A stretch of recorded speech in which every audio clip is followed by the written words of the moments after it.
Okay, we're back early.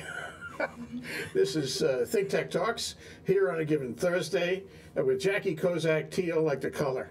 Okay, she is the sustainability coordinator for the state of Hawaii. That is something, and we're going to explore that. Jackie and I started to talk about it, before the show began, and I realized that this was so good, we had to begin the show early. We didn't want you to miss it. So all you guys would just hang around and wait for us to start. See, there's value in doing that.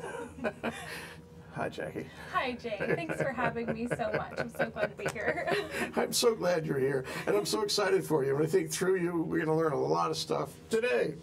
Okay, so tell us about the appointment. This is a very exciting thing. Any government appointment where you're sort of at the top of your own heap is a great thing. So tell us how this got started. How this got started? Well, the appointment was officially announced to the media. At the same time, the governor was appointed to the U.S. Climate Change Task Force on preparedness and resilience. And so the governor really took the opportunity to highlight that we've created this new position. And it's really exciting to me because I've had such a wonderful feedback. Lots of folks from the public and different organizations have been calling me, and someone even said that they had suggested to Governor HAWAIIAN to create this position. So there's been a lot of enthusiasm that finally this role is in place. Okay, well, let me just see if I can understand the puzzle. Is this like Sunny Bagwalia, or is it like the homeless coordinator? What is it? Yeah, and I do work closely with Sunny Bagwalia, but I am similar to the homeless and education coordinators because like homelessness and education, they're really cross-cutting issues, sustainability as well, that it will take interagency coordination, fostering public-private partnerships, working with federal agencies and the counties. And so I think the governor's really recognized that there needs to be coordinated roles for some of our most pressing issues in the state. So I'm happy to join that team along with the homeless and education coordinators. I'm hosted in DLNR, so each of us are hosted by one of the agencies, but we're really seen as at the governor's level, coordinating across the agencies. Are you in the 5th floor or in DLNR's office? I'm in DLNR's chair's office. Oh, okay. And you're funded by DLNR? I am funded by DLNR. So I'm very grateful to Chair Isla for giving me a home and funding me in this first year. Well, he's a good guy, actually. He's wonderful. And I think it's really symbolic to have me hosted in the Department of Land and Natural Resources because I think it shows that the cultural and natural resources of the state are really the foundation of sustainability. So what do you bring to this brand new job? What do you bring? I've been working in the environmental field in Hawaii for 10 years, and in that decade I've worked on, I actually began as an AmeriCorps volunteer on Maui at HAWAIIAN National Park, and I've lived and worked on Maui, on Molokai at Kalapapa, and then did community outreach for 4.5 years on Kauai, and most recently been here on Oahu working at a statewide level doing interagency coordination for the Hawaii Invasive Species Council. So I feel like the combination of living and working in 4 different islands, working at the grassroots level, doing community outreach with also working at kind of cabinet level interagency coordination in the past 8 years is really going to help me in this role because it's a lot of the same skills of bringing people together, facilitating, really finding those places where we can move forward together and act collectively. Yeah, but you bring a lot. I mean, experience in government, this is not necessarily in order of importance, but experience in government, education, you've seen the land, you've seen the islands, you've touched the Aina, this is important. And you've been around, you've seen the people of the state. So all these things are really important. How do you see the land? All those things considered, do you have a feeling about the land that you could articulate in English? The land of Hawaii, the Aina here? Yeah. Or the landscape of sustainability? The land, and then we'll talk about sustainability. The landscape of sustainability. What I would really say about my feelings of the Aina here, and what I learned from one of the kapuna that married my husband and I, Auntie Sabra, is that Aina actually means that which nourishes. And so that understanding of the land has been this decade-long journey for me. It was really love at first sight when I started working at HAWAIIAN National Park and wanted to really dedicate my life to caring for the land and the people in Hawaii and working with communities and working to really care for this beautiful place that we're all so fortunate to live. I think that the land in Hawaii, teaches us about that reciprocity, that we care for the land and it cares for us. And so I think that that's really my feelings that I've learned from, my friends and colleagues here, and then also just getting to work in amazing places like Kalaupapa, Kipuhulu Valley on Kauai, or on Maui, and Limahuli Valley on Kauai. These places just fill your soul, and you carry them with you, as I have a lot of my teachers and the communities here. That's nice in the finest sense. Question though, is part of your model over the land, your relationship with the land, your feeling for the land, is it concern that the land is to some extent being abused, not treated by everyone the way it should be treated by everyone? I mean, what are your thoughts on that point? Jay, when I used to do community outreach and environmental education on Kauai, I would open a lot of times with this picture, and it was from Laysan Island and Papahanaumokuakea in the Northwest Hawaiian Islands. And the beach was covered with trash, with plastic, but there's no one really living out there, very few people, researchers mainly. But I thought it was symbolic of what my optimistic view is a lot of the ways in which we negatively impact the land sometimes are due to us just not being aware, because that plastic was probably disposed of much further away from Laysan Island, and yet it ended up there. And so I think that that's the kuleana of environmental educators, is to really help people understand our relationship with the land and how we can have a healthy, positive, reciprocal relationship. Working in the invasive species, I worked for the Hawaii Invasive Species Council and have worked in native forested areas and also areas that are, have been invaded by weeds. I absolutely have been on the front lines of the beautiful, unique ecosystems that we have in Hawaii, and then also the ones that have been altered through various different processes, and in the last several decades especially. And so of course I'm concerned that we're losing our forests. I'm concerned about our reefs. I'm from Mauka to Makai, there's a lot of issues that our natural resources are facing. But I think my positive, Jay's getting a call. This must be for you, Jackie. Tell them I said hi. They're probably wondering why we started early. They said, Jay, you're supposed to start at 1. And we missed the first part of this exciting interview. But they'll have to watch it on YouTube. Where were we now before we started rudely interrupted? So yes, I am concerned about the land, but I think I approach everything with the lens of optimism, that I think we have such a cultural foundation here in terms of traditional knowledge around that relationship with the land. I think we can really build on that, and our collaboration together to figure out ways to restore and continue to take care of the unique resources here. You may have answered this already, but my question to follow is, how do you see it properly unfolding? In other words, if everybody was on the right page, whatever page you think is the right page, how would it be? What would be the relationship? What would be the product when you look out over the state? I mean, it's easy to look at Kalaupapa and see Kalaupapa as beautiful, but it's hard to look at some places in Oahu and Honolulu and say they're beautiful. It's really hard, actually. Yeah. How do you see it properly unfolding? I think that's such a great point, and I went through the Department of Urban and Regional Planning at UH Manoa for my master's, and we talked a lot about the beauty of Honolulu too, and how do you love and care for a city. And I think there's a lot of cities that are models of what a city that's more and better connected with the natural resources around it. It's providing habitat and urban farming within the city context. But I think the model, and this really points back to the sustainability principles that are now in law in our State Planning Act from the Hawaii 2050 Sustainability Planning process, that talks about the Ahupua'a model of watershed management, of land management. And so I think what is neat about that is the modern understanding of that, and talking to folks, at Kamehameha schools and Office of Hawaiian Affairs that are really grappling with that too, is in the modern context, how do we look at things with a systems approach. And I think it's the healthy systems approach that I think is the product, so that we have well-managed watersheds that are providing, quality and more quantity of fresh water into, there's a room for kind of a primary urban core that's well designed, well planned, and provides livable and sustainable communities and walkable communities for people, while at the same time having rural areas that are, have as part of the HAWAIIAN, the agricultural areas that are fed by well-managed watersheds. And so I think that the product is really calling back to that systems approach of, valley by valley and area by area in our state that is most appropriate for that land. Yeah, well, all is not yet lost.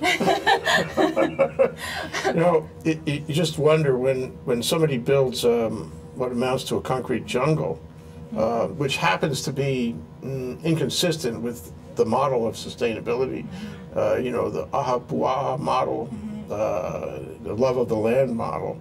That's not going to get corrected for a long time. Now, if you, as the sustainability coordinator, can insinuate yourself into that planning process, and I'm sure you will, you can say, wait, this concrete jungle may not be exactly what we want. Let me, hear me out about the sustainability aspect. The problem, though, is that in some cases it's already done. And right. How do you sustainability something?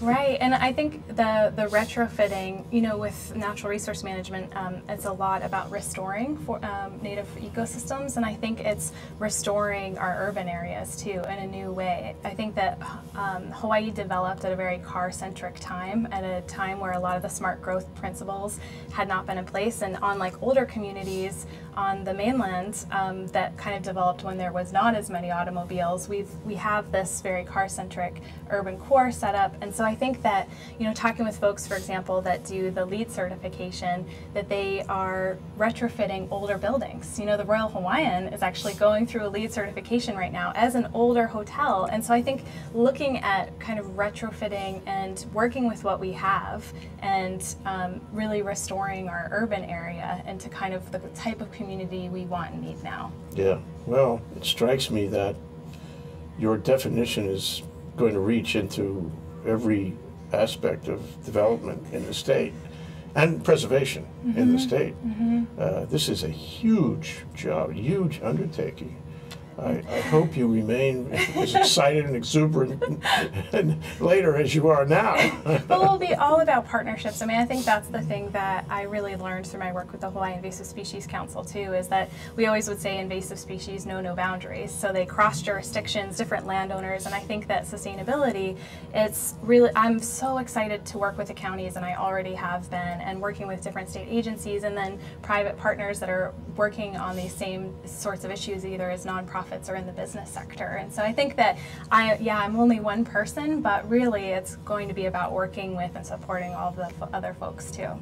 Okay, I want to talk about that in greater detail, but before the break, I just want to ask you about the state and local and tribal council or commission on global climate change that the governor was appointed to, and that you're going to be joining him in Washington soon. What is that?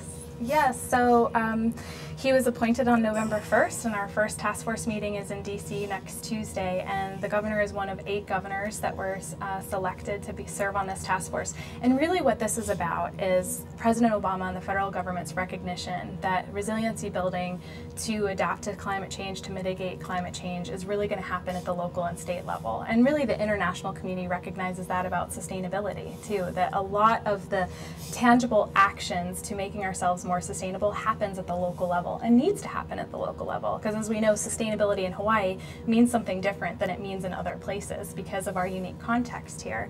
So we'll be joining 26, there's actually 26 total task force members, so there's tribal leadership as well too, and then mayors and county representatives from across the country.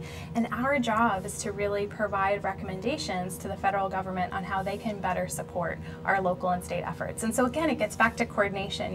vertical coordination, making sure that things that are happening at a grassroots and local level are fully supported from the top down too. And I think that's where the magic happens a lot of times, is where the bottom up and top down meet. And so I think that this is really Hawaii's opportunity to highlight that the island context and climate change is very different from the rest of the continental United States, that we are in the middle of the Asia-Pacific region. And I think we could really serve as a model and a hub for innovation in terms of how we're going to address a lot of the issues that we're already facing here. I mean, it's projected that it's going to hit tropical islands first and most severely, and we're already seeing some of the impacts here.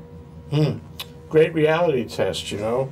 So looking at the perspective in general, seeing where our definition of sustainability meets their definition of sustainability. In many ways, we have great advantages, but we also have the sacred trust. Sometimes they don't have that. We have that for sure. And we're so fragile compared to other places. Anyway, this is getting good. That's Jackie Kozak Thiel. She is a sustainability coordinator, the brand new sustainability coordinator for the state of Hawaii. She was just appointed, what, 2 weeks ago or something? About a month ago. A month ago. Ooh, I'm off. It's flown by. It feels like a blink ago. I'm sure it has. This is ThinkTech Talks here on a given Thursday. We're taking a new look at sustainability with Jackie Thiel. We'll be right back after this short break. To thank our underwriters. Hawaiian Electric Company and its affiliates Maui Electric on Maui and Hawaii Electric Light Company on Hawaii Island are deeply committed to the communities they serve. Galen Ho is a senior executive of BAE Systems, a global defense, security, and aerospace company. The High-Tech Development Corporation, the state's leading technology agency, attached to the Department of Business, Economic Development, and Tourism.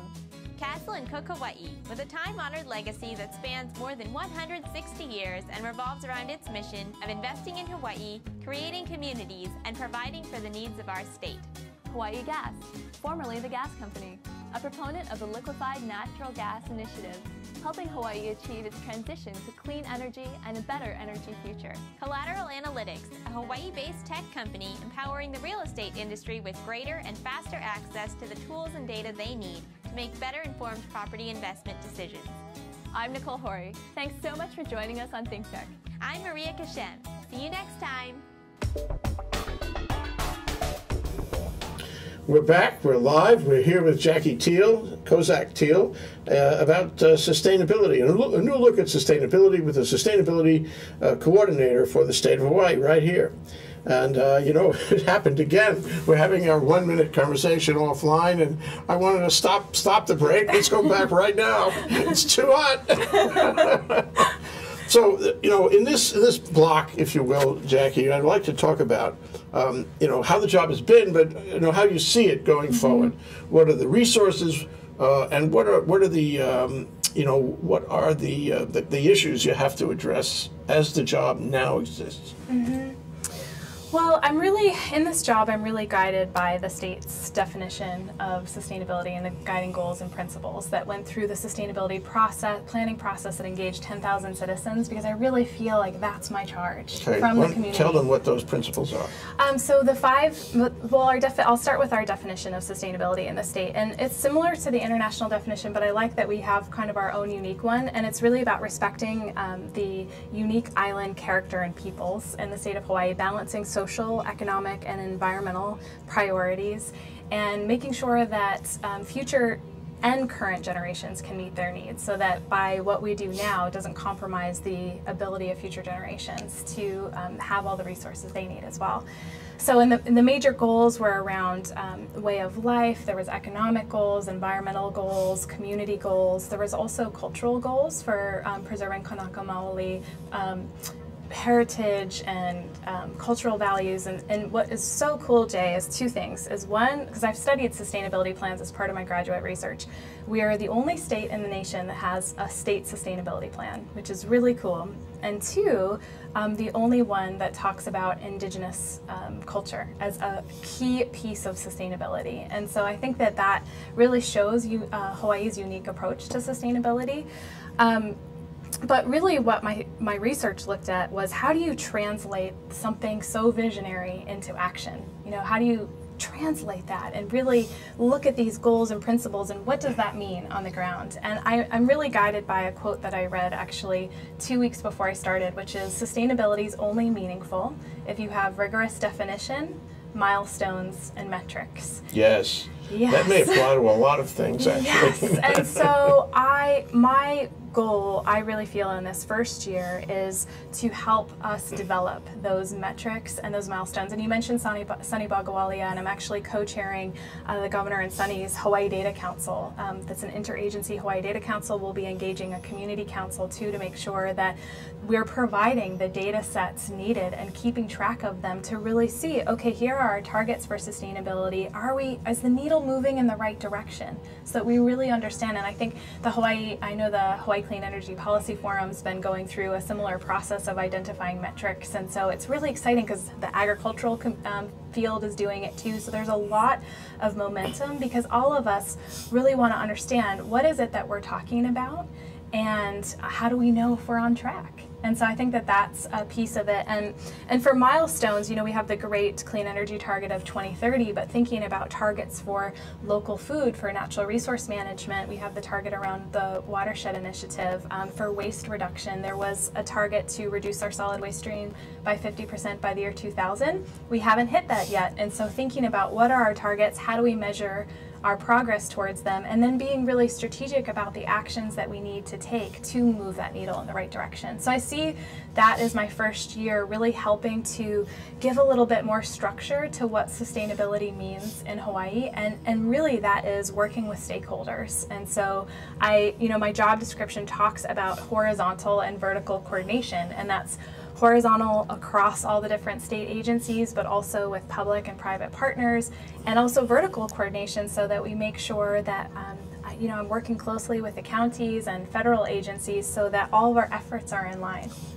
You're going to be busy. I am already so busy, and I feel like every day I get to meet with people that I just admire so much. I mean, I was meeting with the Farm to School Network this morning and Ulupono yesterday, and the Department of Health Wellness Coordinator. I mean, there's just so much fabulous activity. I've already gone to some of the other neighbor islands to work with the county staff there, and so it's really exciting to me to just be in the position to really help to support, make progress on what they're already doing.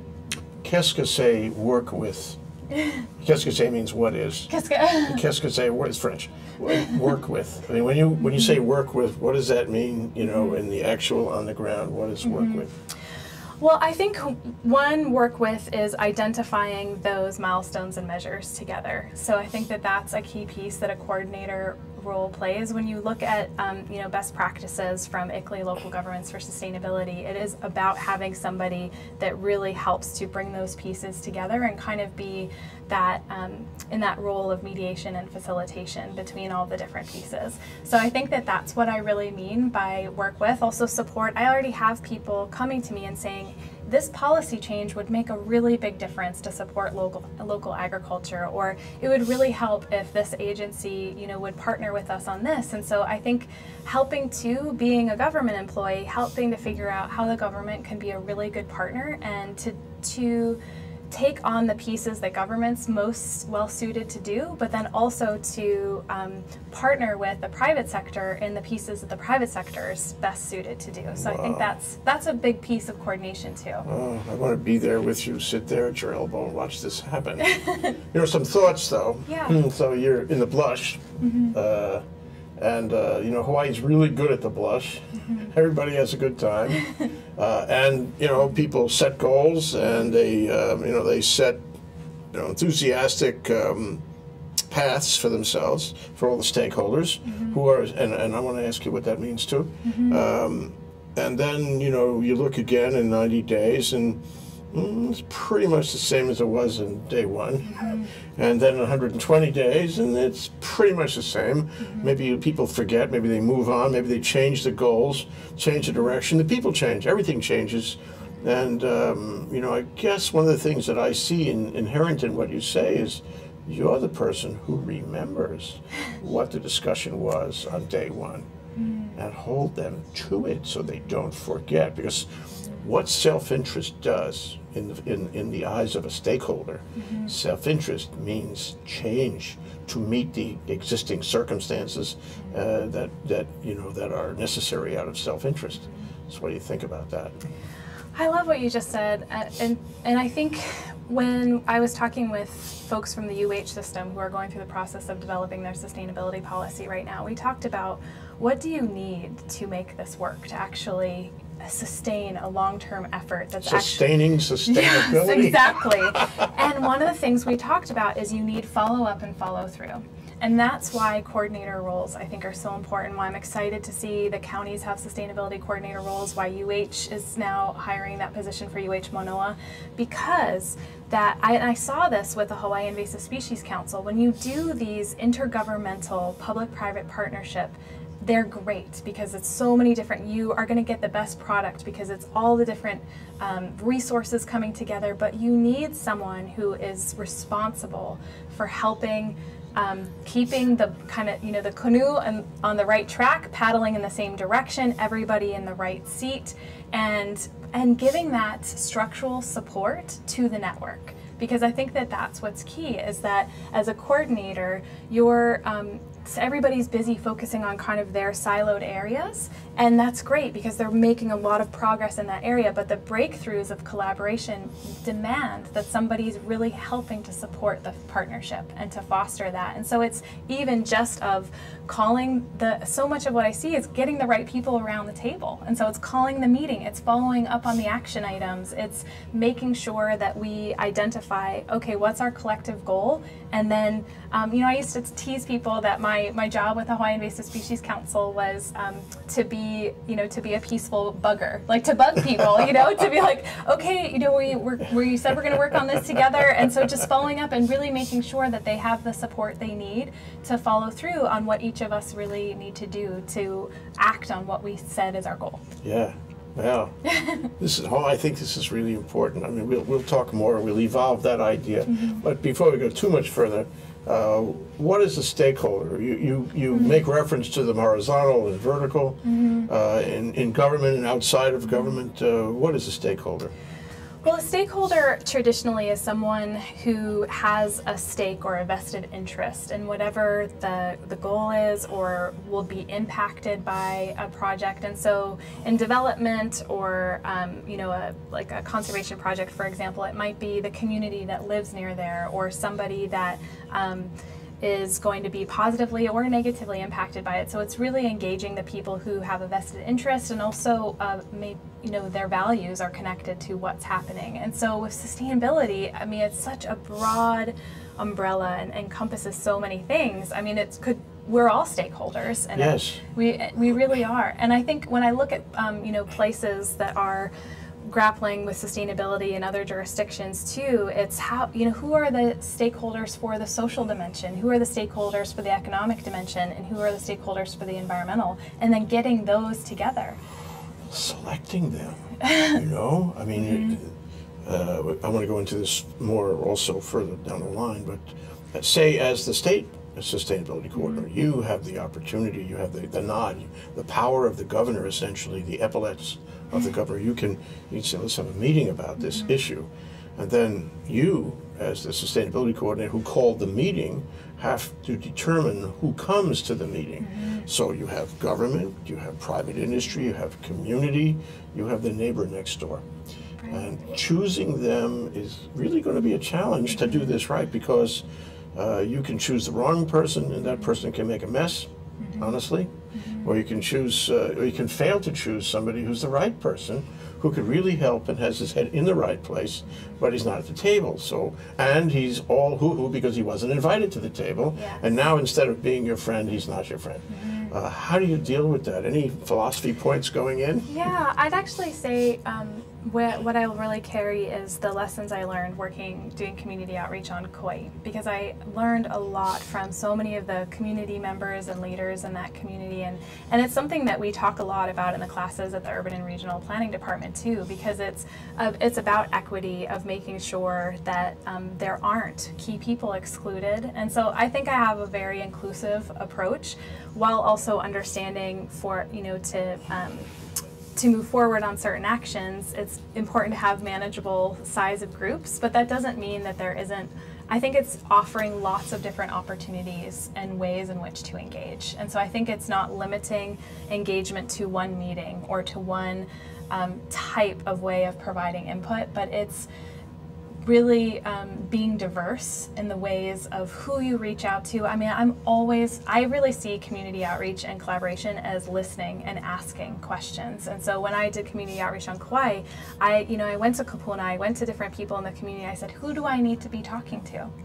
And I really would trust different people that I knew were were nodes in their community, were well connected and well respected, to help me figure out, to make sure the right people were at the table. And if somebody is missed, I feel humility is really important in terms of just saying, forgive me that I overlooked engaging you in this, and then building that bridge. Because I really do feel all of us have a stake in sustainability in Hawaii. Obviously it's going to be difficult for me to talk to 1 million residents in Hawaii, but I'm getting calls from constituents and all sorts of people reaching out to me, and I've been working really hard to try to respond to every single person, because I want to hear people's input, because this is really our collective future. I hear it, and the way you avoid becoming a target is to allow inclusivity and to make people understand that that's your credo, and you'd rather have them than not have them. Absolutely. And I'd like to take a break. I'd rather not have a break, but take a break anyway. We're talking about sustainable sustainability. We changed the title of the show. It was a new look at sustainability, but we're learning every minute here. So we're calling it sustainable sustainability, or possibly totally inclusive sustainability. I like that one too. With Jackie Kozak Thiel, Sustainability Coordinator for the state of Hawaii, only a month ago. And this is ThinkTech Talks. I'm Jay Fidell. We'll be right back after the short break. Aloha, I'm Jay Fidell of ThinkTech. We have some news for you. In addition to our ThinkTech TV show and our Asia in Review show on Olelo 54, as of January 1st, we're adding Community Matters to play also 2 hours a week. Check out thinktechhawaii.com for the specific times of each of these shows. We hope you enjoy all three. Mahalo, I'm Jay Fidell. Aloha, I'm Maria Kashem of ThinkTech Hawaii, and I want to tell you about our ThinkTech talk shows. If you didn't know it, ThinkTech streams video and audio for all of its shows live on the internet from 2 to 5 p.m. every weekday afternoon, and we replay them all night long on Ustream.tv. Visit thinktechhawaii.com for our live stream and YouTube links. Raise your awareness on ThinkTech. I'm Maria Kashem, and I'll see you there. We're back. We're live. We're here at ThinkTech Talks. I'm Jay Fidell. We're taking a new look at sustainability, sustainable sustainability, in inclusive sustainability, with Jackie Kozak Thiel, the Sustainability Coordinator for the state of Hawaii, who's got a really wonderful job. We should all watch and engage with her and support her, and empathize with her and see her as, well, a leader. And that's what I want to get to next. You spoke in our first break, or I guess before we started, about a book over mediation and leadership. Can you talk about that book? Sure. I was really fortunate to take a course at the Peace and Conflict Education program at UH Manoa, and I've done a lot of taking courses on mediation and facilitation, because I just see them as vital skills to have in terms of looking at our wicked problems, which are problems that are complex and involve a lot of different issues and are multidisciplinary.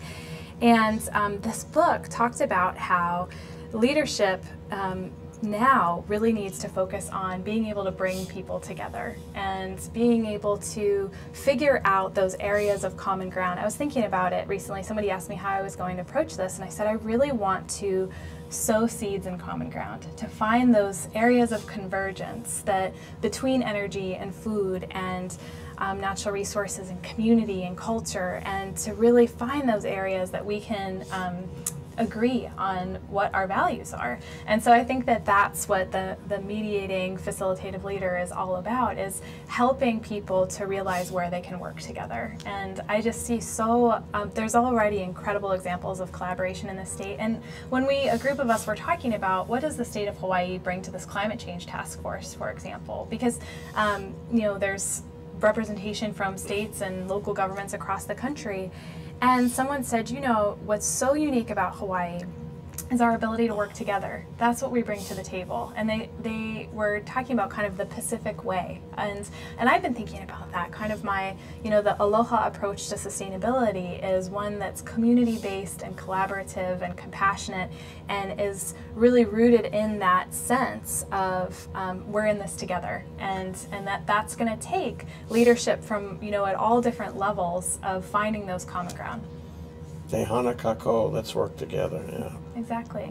Yeah, my story about Brian Schatz is,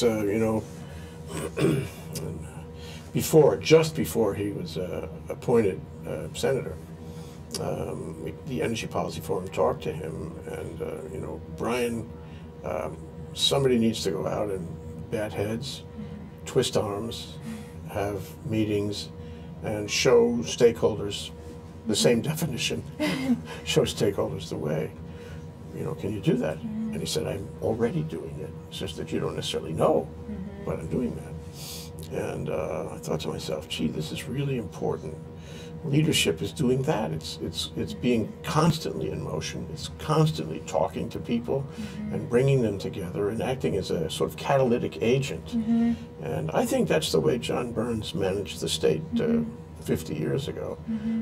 He was, friendly with everyone. He never raised his voice. He never got excited. At least not in public, anyway. And he brought people together. He remembered everybody's wife's name. Good sign of leadership. So I'm thinking that the modern leader in the 21st century, especially the modern leader in Hawaii, is somebody who's actually a facilitator, a mediator, who brings them together and makes them feel that they had the idea. Yeah. Oh, and valuing everyone's input. I mean, I truly believe everyone has gifts to bring to our better future that we all want. And so it's making sure that everyone has the opportunity to contribute. And that's where that reciprocity comes in, is that we are going to nourish each other too. And that I think that so often it's just that people, like I said, aren't aware of how their behaviors might be negatively impacting the environment, and they might also not have opportunities to engage. And so I think that that's, part of it, it's that shared kuleana that we all have, and part of that is making sure that we're reaching out and engaging people. Yeah, well, but we're in the third quarter of the show, and I always ask about challenges. And sometimes you're going to get a person who is not completely constructive. A person who actually has his own leadership skills and has a following on these non-constructive ideas. A person who wants to block things, sometimes for the sake of blocking things, not for the common good, but for the common good of his kuleana, period. And he comes to you, at you with an agenda, period. And there's nothing you can do to change that agenda. So I give you this hypothetical. As a coordinator, because I think the whole idea of coordinator, I think you referenced this before, it's a new idea. It's a new form of leadership. It's a new form of getting things to work right, to facilitate government instead of pounding on people about it or ignoring them. So now you have in your group of stakeholders, because he is legitimately a stakeholder, a person who is destructive with an agenda that won't change. You can't change his mind ever. That's the way it is. He marches to that drum. What do you do?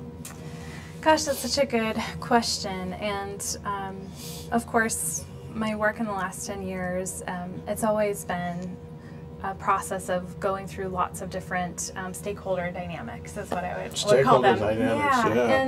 And I think where I've really found success is in those impasses, is trying to figure out if there's an opportunity to work on another issue. And really, we call it social capital, which is the kind of fellowship, the feeling of building that relationship between people and kind of trust. A version of Guan Chi, I think. yeah, and building the trust and conviviality around relationships. And so what I've tried to do in the past with these types of issues is to really find other ways that person and I can work together.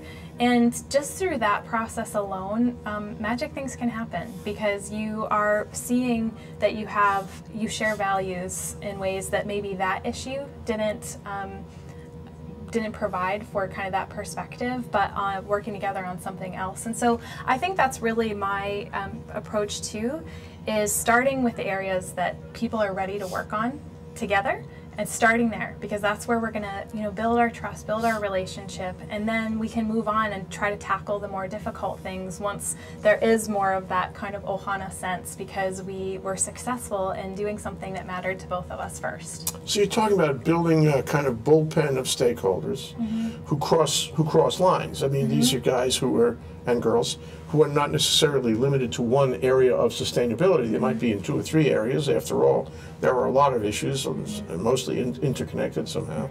So if you build the credibility, the guanxi in the one area among your group of constituents, which moves over many areas, then you can work on the second area with less resistance, because there's a credibility, a connection. If you're friendly with someone, it's hard for him to be, or harder for him to be unreasonable with you. Yeah, and really the example I can point to with the invasive species field, a lot of invasive species in the state came in through the horticultural trade.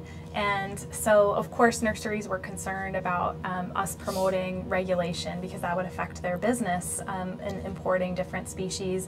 But we were concerned about new species coming in and being kind of the next Myconia that was going to take over the watershed. And really, Jay, I became a member of the Kauai Landscape Industry Council and served on the board of the Landscaping Industry Council of Hawaii. And it just was building a relationship over years together, and hearing each other's concerns and figuring out ways that we could really collaborate and and not see each other as a threat. And I think and I mean, some of my favorite people that I still am colleagues with are folks from the horticultural trade. And so I think that it's a long process that you have to be dedicated to building that rapport and relationship around, and building trust and care for one another. How long do you want to do this, actually, Jackie? Since you talk about long periods of trust, long term. Well, I was with the Hawaii Invasive Species Council for 8 years, and so I think my approach is to stay in positions for a long term, because it takes it's a process. Like I said, I mean, building relationships with people take a long time. I have funding for 1 year right now, and so we'll see how this goes. But I am just so honored to be in this position, and I think with knowing that I've got this year, focusing on kind of the important big things behind the scenes, catalytic-wise, I can do to really help support sustainability in Hawaii. Oh, wow. You heard it here on ThinkTech. Jackie Kozak Thiel, Sustainability Coordinator of the State of Hawaii. We're talking about sustainability here on ThinkTech Talks. We'll be right back after this final short break. Aloha, I'm Jay Fidell. This is ThinkTech Hawaii, broadcasting live from the Pioneer Plaza in downtown Honolulu. We raise public awareness about tech, energy, and globalism in Hawaii. Technology is critical to our state. A vibrant tech sector will give us new prospects in the global marketplace and will offer great careers and make our economy more resilient. Streaming live on Ustream and Spreaker, ThinkTech allows its hosts and guests invaluable opportunities to report important events and discuss important questions, and to be heard here in Hawaii and around the world. You can find links to our live streams on thinktechhawaii.com or on our mobile website, m.thinktechhawaii.com. And you can see our archive on YouTube. It's all just a click away. We want to do whatever we can to keep Hawaii relevant, connected, and thriving in the complexity of the 21st century. We hope you will help us in those efforts. Tune in today. This is ThinkTech. I'm Jay Fidell. We're back. We're live. We're here on ThinkTech Talks, taking a new look at sustainability, sustainable sustainability, with Jackie Kozak Thiel, the Sustainability Coordinator for the State of Hawaii. We are so happy to be with her, hear her ideas and her vitality. And I wanted to pose in the final quarter of our show a kind of a case study question, because I am very interested in the Energy Policy Forum and in finding good energy policy. This is really, really, really, really, really, did I say that enough? Really important to the state on an economic level and a sustainability level in general. On it touches everything. So, we could really use a sustainability coordinator just like you, I think, in energy. We meaning the Hawaii Energy Policy Forum, but also the state in general. To me, I see that as a really important part of sustainability anyway. So how do you see it? What role do you think you could play with the Energy Policy Forum and otherwise? Yeah, energy is a huge piece of sustainability, and I was excited within the very beginning of my position. I was able to help Hawaii to sign on as the first subnational government for the Maduro Declaration on Climate Leadership, and really what that was about was demonstrating our commitment to clean energy. And so I think one of the things I've been trying to do through the Maduro Declaration and then also this U.S. Climate Change Task Force is highlighting that Hawaii actually has, we were first in the nation to pass a barrel tax, second in the nation to do the greenhouse gas reduction policy, and so I think there's a lot of amazing energy policies here that's going to showcase Hawaii as a leader. So I'd like to help with that. Locally, one of the things that I had mentioned earlier in the show was about the need for milestones and metrics, and when I've been working with the sustainability and energy coordinators in the county, one of the things that we've all kind of talked about, that in terms of sectors, energy is actually kind of furthest ahead of really developing those metrics and milestones. We have a target in law for 2030, and we have milestones and a roadmap set in place, and there's really great measures established. And so in terms of agriculture and natural resource management and waste and other areas of sustainability, they're not as well developed, the targets and metrics. And so I think that cross-sector sharing is something that I'd really like to help facilitate. When I met with the energy coordinator on Kauai County, Ben Sullivan, amazing person. Yes, I agree. Yeah. Ben is a shout out for Ben Sullivan. Yeah, amazing guy. Everybody who meets him says the same thing. Yeah, he came from Apollo, Kauai, and so it's really exciting to have him. And their former energy coordinator is their sustainability coordinator now, Glenn Sato.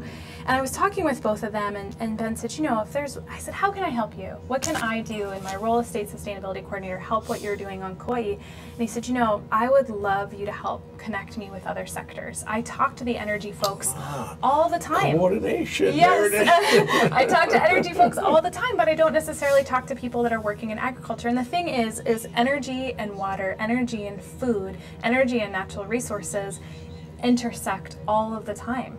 And so sustainability is about taking a systems approach, and in order to take a systems approach, you need somebody coordinating the different people so that we can take that systems approach. So what I'd really like to do and to support your work and others' work on energy is to help make sure that energy at the same time is also collaborating with the folks that are working towards their targets in other sectors.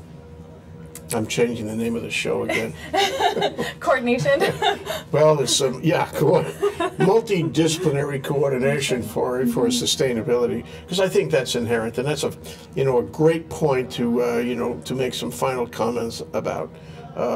It's about bringing people together who would not otherwise perhaps meet each other. Exactly. And share their thoughts and comments and aspirations on this. You're a great example, as you pointed out, is energy and agriculture, or energy and climate change. There's a lot of people at SOWEST doing really interesting work, academic work, and they are the ones who motivate themselves to go to the government agencies and speak to the government agencies. But wouldn't it be great, if there was somebody like you who would bring them all together and say, well, here's the problem. But I think, a challenge has to be, tell me if you agree, when you do that, what exactly is the agenda? Because you could get into a talk fest that would go on for a year. How do you bring the disciplines together? How do you create the agenda for that discussion? How do you reach the action points? Very hard question. What do you think? Well, I think it's a few different ways. One, I do think forum for discussion actually is important. When I've talked with people in the counties too, they say we need a forum to kind of work through some of the challenges, some of the controversies and conflicts that we're facing, because these are really big issues that we're trying to address, and so it will take a lot of us talking through them and figuring out what the solutions are. An example, of the need for this discussion is biofuels is, part of the portfolio of clean energy, but selecting appropriate biofuels that aren't going to be invasive and then threaten our natural resource targets. Oh, we've heard those issues before at the Energy Policy Forum. And really having the right people around the table again will help us to make better decisions. And so that's where the action is that it helps make better decisions and also to leverage partnerships so that, I mean, we all have limited resources, as we know government does, but how do we leverage our collaboration to actually be more effective and efficient in our actions? I think that there's some great examples of this cross-sector collaboration. I'm involved in Hawaii Green Growth that brings together energy, food, and natural resources together and really kind of around the shared goals of, okay, what are our priorities at the legislature? How can we support them together? What are some of the key actions that would make the biggest difference for the state? High impact stuff. High impact stuff. You know, the problem is if you created a shopping list with every point of sustainability concern, you would be diffusing your own opportunities. So you really have to pick a few, focus on them, use a handful in each legislative session. Otherwise, you're spreading yourself too thin. Yeah. Which takes me to my last question. This reminds me of a radio show that we did with Mark Alexander. I said, so Mark, you know, how big a staff do you have? Do you have legions of people working for you? Can you crack a whip and have 50 people show up and... No, it's just me. I said, no, it can't be just you. No, it's just me. I'm the one who does. I said, wait a minute. How committed could we be if we only had just one person? So I ask you the same question. Yes, I'm in the exact same boat as Mark, as one person. But I think really the network approach is what helps me not feel overwhelmed, because the network approach is about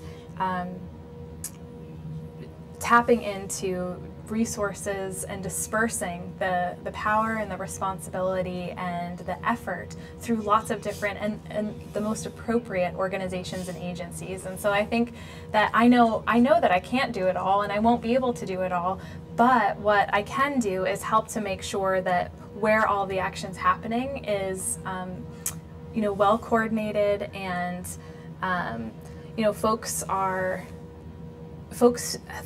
when we're looking at, okay, what are our key actions together, that this, you know, this one person can really make those connections, so that, yeah, I don't have a staff or an office, and if you look at other places, there are offices of sustainability, but I think having one person just be that node can really get a lot done. Sustainability isn't so much about sustainability as it is about relationships.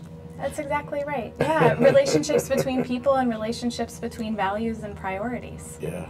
Wow, what an exciting time. Yeah. Well, it's a job where you can make of it what you will. The boundless opportunities. What a fantastic, you know, protect your Rolodex. Oh, I'm meeting so many wonderful people. I'm deeply honored to be in this role, because it's really just such a privilege to work on these issues and with the people that are doing amazing things in the state to make it a better place. Welcome, Jackie, to government. Well, you've been in government, but welcome to this job in government. Thank you. Welcome to ThinkTech. I hope we can do business going forward, you know, one way or another, around energy or anything else, and around ThinkTech for sure. And I hope we see plenty of each other. I'm so appreciative of you come down here and participate with us, and I really appreciate your thoughts and your way of looking at things. Thank you. It was so nice to talk with you today. Aloha, Jackie. Aloha. That's Jackie Kozak Thiel, Sustainability Coordinator of the State of Hawaii. This is ThinkTech Talks, and we are happier than we were an hour ago, because we've had an hour with Jackie Thiel.